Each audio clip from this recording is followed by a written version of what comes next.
Nzambe se moko ya solo apambola bino banso na kombo ya elonga ya Yesu Kristo oyo Nzambe asekwisa na bawa pe avandisa na loboko na ye ya mobali oyo likolo pe azali kointercede mpo na biso bandimi.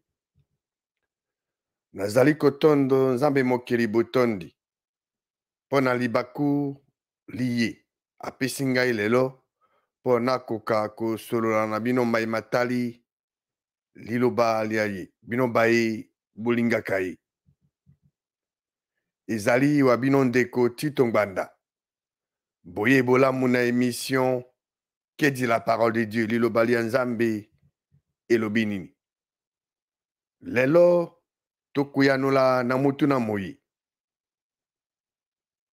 masumu mabiso tokotubela yango epai ya nani? Masumu mabiso tokotubela yango epai ya nani? Tokotubela yango epai ya bato to epai ya Nzambe oyo ya solo. Ezali motuna kitoko ezokosenga pe eyano kitoko eyano ena tokozwa yango na kati ya liloba lia Nzambe. Nakokundelela bino na mokolo mwa Pentecôte tango bato bautaka na bisika ebele bake na Jérusalem. Na mokolo mona baapôtre 12 bazwaki elimo esantu nguya oyo Nzambe apesi bango.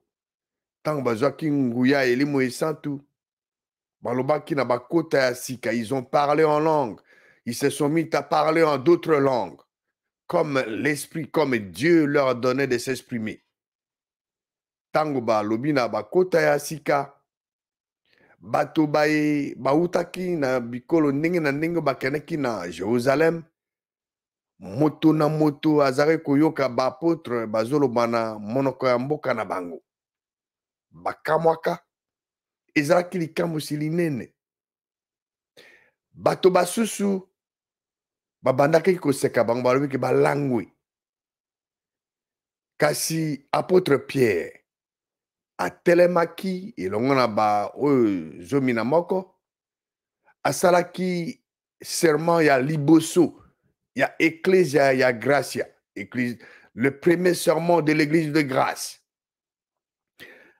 Tango ye asilisi discours na ye, tango asilisi koloba mai matali oyo likabo, mai matali likabo ya elimo esantu oyo bango bazwaki, bato oyo bazalaki wana bakamwaki, batunaki mutuna. Tokokene na buku ya Actes des Apôtres chapitre 2. Tokotanga verset 36 à 38. Verset 36. Que ndako ya Israel bayeba na bosolo ya solo ke Nzambe nde akomisi Yesu mokonzi pe Kristo. Yesu oyo bino bobakaki okuruse. Verset 37. Tango basilisi koyoka discours wana, discours ya apôtre Pierre, le Nzambe lobi nini? Et touché motema na bango. Ils eurent le cœur vivement touché. Pe balobi na Petro, na ba apôtre basusu, bandeko mibali, tout ça là nini? Hommes frères, que ferons-nous? Très bonne question. Balingi baye balo konesengo basala. Alors, eyano ya apôtre Pierre na mutuna mona ezalaki nini? Mutuna bomba tuni, homme frère bandeko mibali, tout ça la boni. Apôtre Pierre akozongisela bango eyano na verset 38 ya Acte chapitre 2. Petro alobi na bango bobongola mayele mabino boite moko na bino abatisama na mai te ekomami ndenge wana te. Alobi repentez-vous et que chacun de vous soit baptisé au nom de Jésus-Christ. Bobongola mayele mabino et que moko na bino abatisama na kombo ya Yesu Kristu. Alobi te ke babatisama na mai. Pona nini senge babatisama na kombo ya Yesu Kristu? Pona bolimbisi ya masumu. Motu ako se repentir kaka mbala moko. Moto azali ko sala mabe, azali ko boma, azali ko sala mabe ndenge na ndenge. Soki a se repentir, mabe mas o asalaki auparavant, nyonso esukwami, nzamba pesi likabo. Eli mwisantu. Yango elobami awa. Et vous recevrez les dons du Saint-Esprit. Bokozwa likabo ya eli mwisantu. Alors, motuna yango, eloko nini moto sengela sala pas se repentir, pas bongo la maye maye, pas changer. Qu'est-ce qu'une personne doit faire pour se repentir? Pas moto à se repentir. Et sengeli moto mona asala eloko yo nzambe to o di lobali ya nzambe elobi na Romain, na buku ya Romain chapitre 10. Na Romain chapitre 10, na verset ya libwa donc verset 9 eza na bacondition mibale kuna elobi boye soki otatoli na monoko mwa yo mokonzi Yesu e ondimi na kati ya motema mwa yo ke nzambe asekwisi ye na bawa ozwi lobiko po ete na bondimaka na motema nde okokoma na justice na botubelaka na monoko mwa yo nde okoparvenir na nini na lobiko ndenge ekomami na makomi. Moto oyo awuti kotatola na monoko mwa ye mokonzi Yesu pe andimi na kati ya motema mwa ye ke nzambe asekwisi Yesu na bawa. Moto mona nzambe akopesa ye remission ya péché mabe manso o asalaki avant mokolo mona tango wana mabe manso mana masukwami nzambe alimbisi ye nzambe apesi ye likabo ya eli mwisantu. Moto mona akomi mwana ya nzambe ya mwasi to ya mobali pour toujours. Kasi mayele ya moto mona mobongwani na ino te ezali bobele ndenge ezalaki liboso. Pas sikoyo ke moto mona akoma penepene akoma semblable na lokola Kristo esengeli abongola mayele mari esengeli a renouveler l'intelligence na ye. C'est très important. C'est ce que Romains 12 nous dit.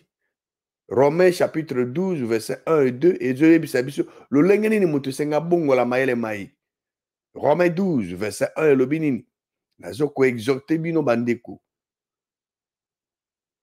bo offrir nzoto na bino lokola nini sacrifice ya bomoi. Nzambe azo senga sacrifice ya liwate, sacrifice ya bomoi o ezali esantu pe malamu na nzambe o ekozala para bino nini culte moko raisonnable. Verset 2 elobi nini? Verset 2 elobi que ne vous conformez pas au siècle présent. Biso esengeli to façonna biso te na makambo eza na mokili. To landa o ndenge mokili ezoko dicté te. Mokili eza na lolenge nango ezosala makambo. Nzambe aza na lolenge loaye okosala makambo. Ne vous conformez pas au siècle présent, mais soyez transformés. Ozala obongwana. Ozala métamorphosé nenge mbinzo ebongwamaka ekomi papillon. Otango bongoli mayele mayele kolingisa o discerner mokano ya nzambe ezali nini o ezali malamu to mabe okoyeba. Mais ko renouveler l'intelligence to ko bongola mayele mana ezali otangi liloba ya nzambe otina mayele mayo pe ozotambola eyenge bene na liloba ya nzambe. Tango ozosala ndenge wana ozokoma de plus en plus semblable na Kristo. Ba signe, ba miracle, ba prodige ekosalama, ba prière na yo ekozala exaucé pona nini po ete ozoko tambola eyenge bene na liloba ya nzambe. Nani alimbisaka masumu? Nani alimbisaka masumu? Mabiso. Yonde ko mobali, yonde ko mwasi, osalaka mabe, osalaka masumu. masumu mayo nani alimbisaka mango liloba nzambe kopesa biso ye yano na psaume na livre ya psaume 103 na verset 1 liloba nzambe lobi ye ete molimo mwa ngai benisa yawe nyonso ezali na ngai obenisa kombo na ye santu.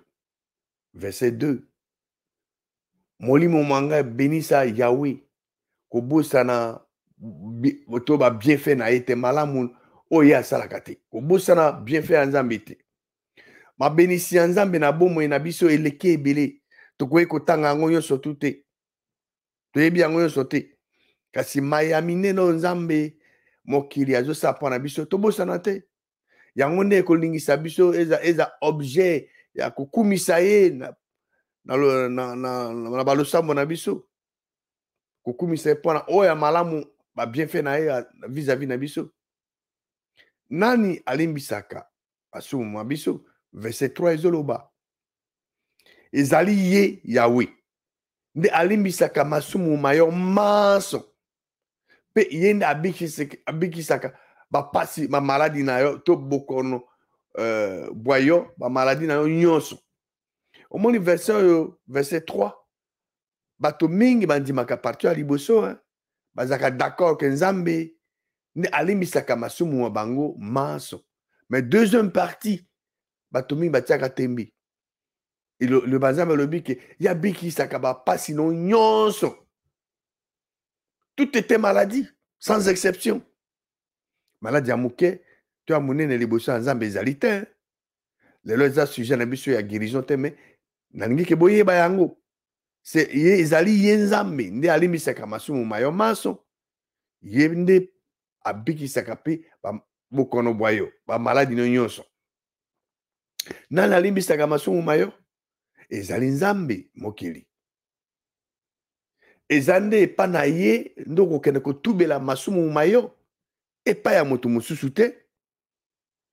Ye nzambe nde ntango yo otamboli contraire na mokano mwa yo oke epa na ye mpona kosenga pardon koyebisaka ye ke non tata na ngai nzambe mokano no ezali boye nasali contraire na yango olimbisa ngai na kombo ya Yesu Kristo. Verset 4 lobi nini? Ezali ye nzambe yawe ye nde azo kodelivre bomoi na yo ye nde azo kokurone na bonté na bolamu bwa ye mpe na miséricorde na ye. Nzambe mokili soko alimbisi abosani ye eza lokola moto te moto ako kolimbisa yo na mbebo meka na kati ya motema mwa abombi yango. Nzambe soko alimbisi yo abosani na ye. Psaume toza na psaume 103 verset 10 à 12 ye nzambe mokili ye atretaka biso te selon mabe mabiso mpe ye apesaka biso etumbu te selon masumu mabiso. Soki nzambe atretaka biso selon mabe mabiso soki nzambe apesaka biso etumbu selon mabe mabiso me nakanisi mokili oyo me ezali mobulu mais liloba nzambe lobi nini na verset 11 autant les cieux sont élevés au-dessus de la terre. Moni ndenge likolo etombami eza na oyebi mpe distance te likolo oyo eza likolo ya mabele soki otomboli miso likolo otali est-ce que oyebi distance yango eza bakilometre boni.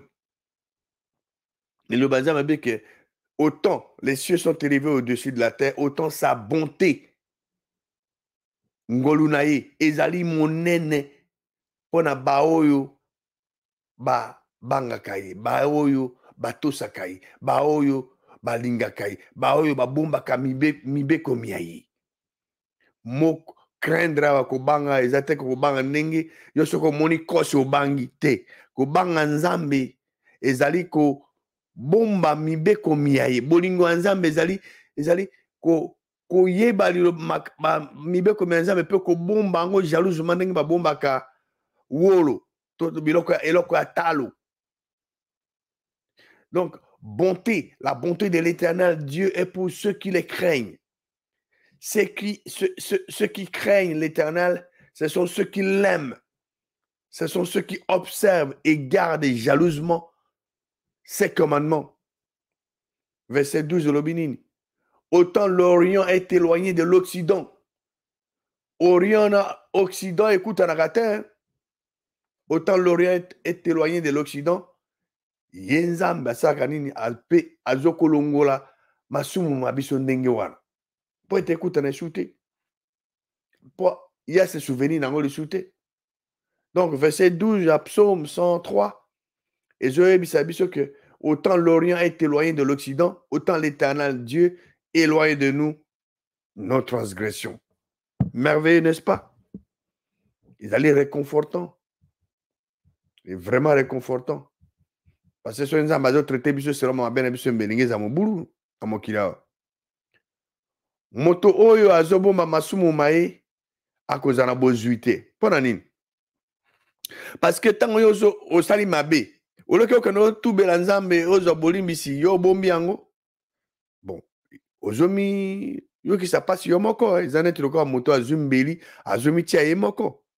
Parce que nzambe ayebi nyonso, ayebi maso mae mazoleka na mokili. Eloko moko te ebombami na miso mae. Tango osali mabe, ya ayebi yango. Yo kende kosenga pardon. Nde po ete yo ozana boyokani na ye. Toke na buka Proverbe chapitre 18 verset 13. Oyo azobomba masumu maye akozana bozuite. Celui qui cache ses transgressions ne prospère point. Kasi oyo andimi mabe oyo asali pe atiki yango yenda kozwa miséricorde. Tango tobotami botama ya sika ndenge na utaki expliquer otubule na monoko otatoli pardon na monoko moyo mokonzi Yesu.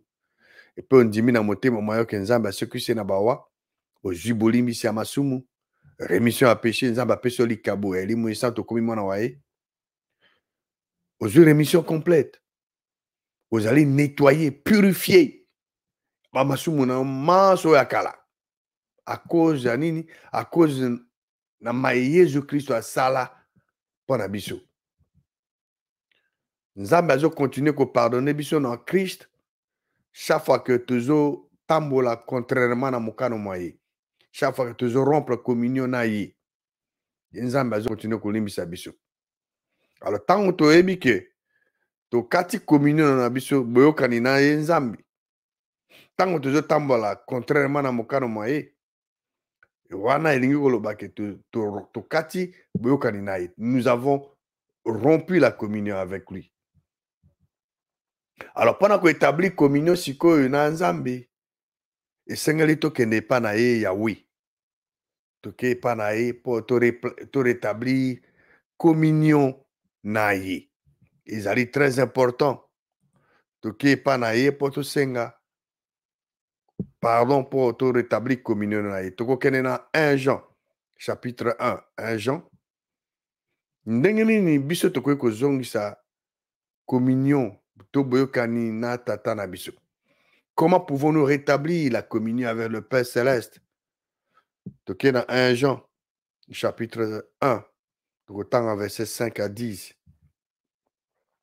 Sango to yoki epa na ye pe tozoku annonce bino ete ye nzambe azali mwinda eke molili eza na kati na ete nzambe akela likolo na se azali mwinda nzambe oyo ase aza molili. Donc nouvelle bazo tozo annoncer oyo toyebi to apprendre que nous avions apprise et oyo tozo annoncer bino eke nzambe azali mwinda molili eza na kati na ete verset 6. Soko tolobi ete toza na communion na ye. Soko tolobi ete toza na boyokani na ye nzambe oyo aza mwinda. Et tolobi toza na boyokani na ye mais tozo tambola na kati ya molili.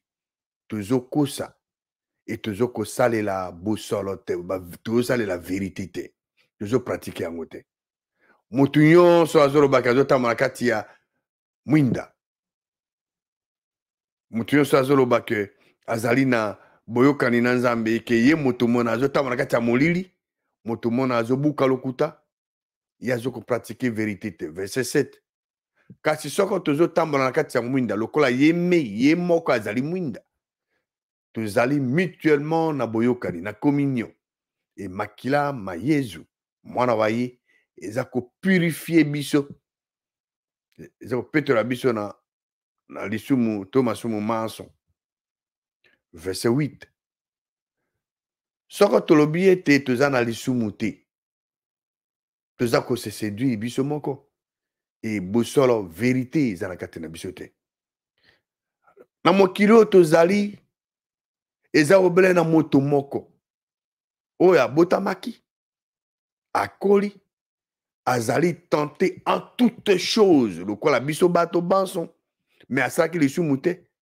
Eza obele Yesu Kristu mwana ya Nzambe oyo akufaka, akundamaka butu misato mikolo misato, mpe Nzambe asekwisaka ye na bawa mpe avandisa na loboko na mobali.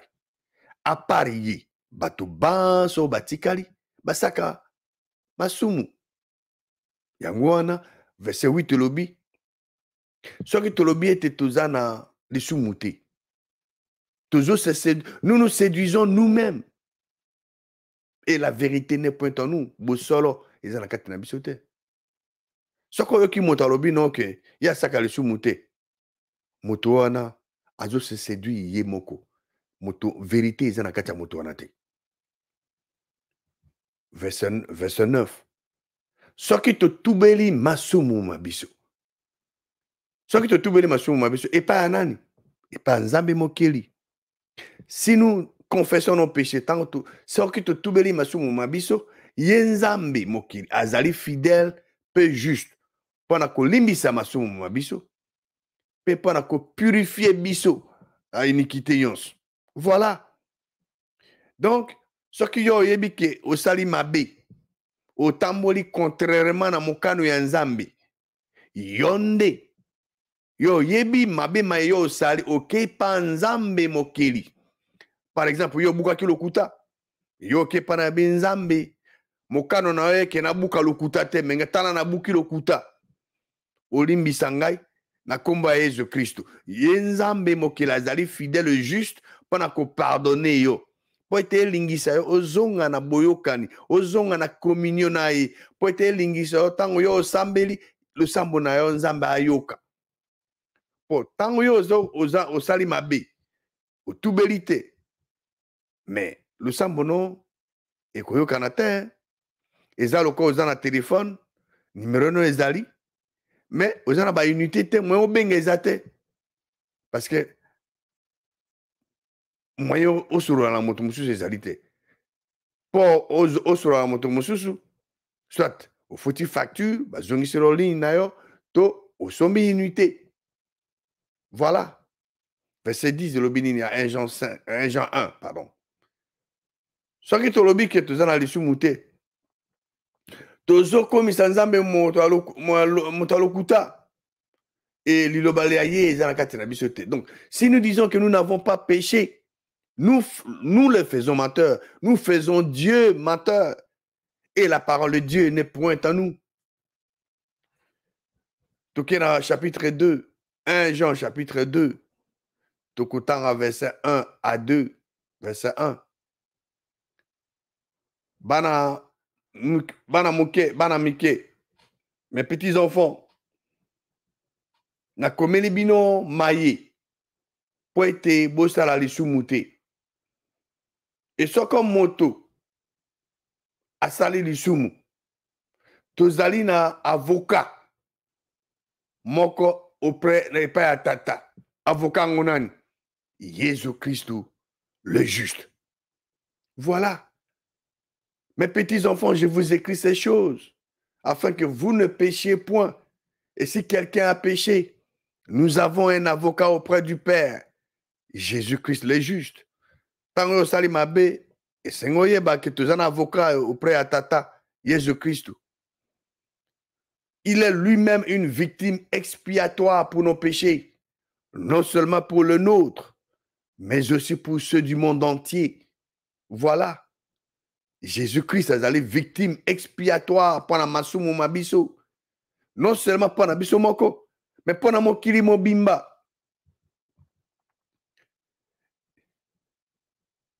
Masumu mabiso. Toko tubela epa ya nani? Ezalaki mutuna mabiso. Ya lelo. tolobaki ete soki moto atatoli na monoko mwa ye mokonzi Yesu andimi na motema mwa ye ke Nzambe asekwisi na bawa moto mona azwi lobiko abotami mbotama ya sika maima so asalaki ya mabe dans le passé Nzambe alimbisi Nzambe apesi likabo ya elimo esantu akomi mwana ya Nzambe ya mwasi to ya mobali pour toujours kasi mayele ya moto mona mabongwani nano te po mayele maye mabongwana esengeli a renouveler intelligence po abongwana lokola ndenge mbinzo abongwamaka komi papier loka kitoko mayele maye makoma ndenge wana plus moto azo renouveler intelligence na ye plus azo koma pene koma semblable na Kristo losambo na ye ekozala exaucé na Nzambe basigne miracle ekosalama na bomoi na ye. Alors soki moto mona asali mabe moto abotami mbotama ya sika soki asali mabe atamboli contrairement na mokano ya Nzambe moto mona akokende pa ya Nzambe pa moto te kutubela na ye pa moto mosusu te mais pa Nzambe oyo auteur ya Biblia okepa na yo bi tata nde napesaki exemple ya moto abuki lokuta akepa Nzambe tata na ye alobi tata Nzambe yo olingaka te tobuka lokuta olobi ke totika kobuka lokuta me ngai nabuki lokuta olimbisa ngai mwana wa yo na kombo ya Yesu Kristo Nzambe mokili azali fidèle et juste mpona kopardonne yo mpona kopurifie yo yaba na maso oyo osali yango wana esengeli biso oyo tobutami mbotama ya sika toveye na yango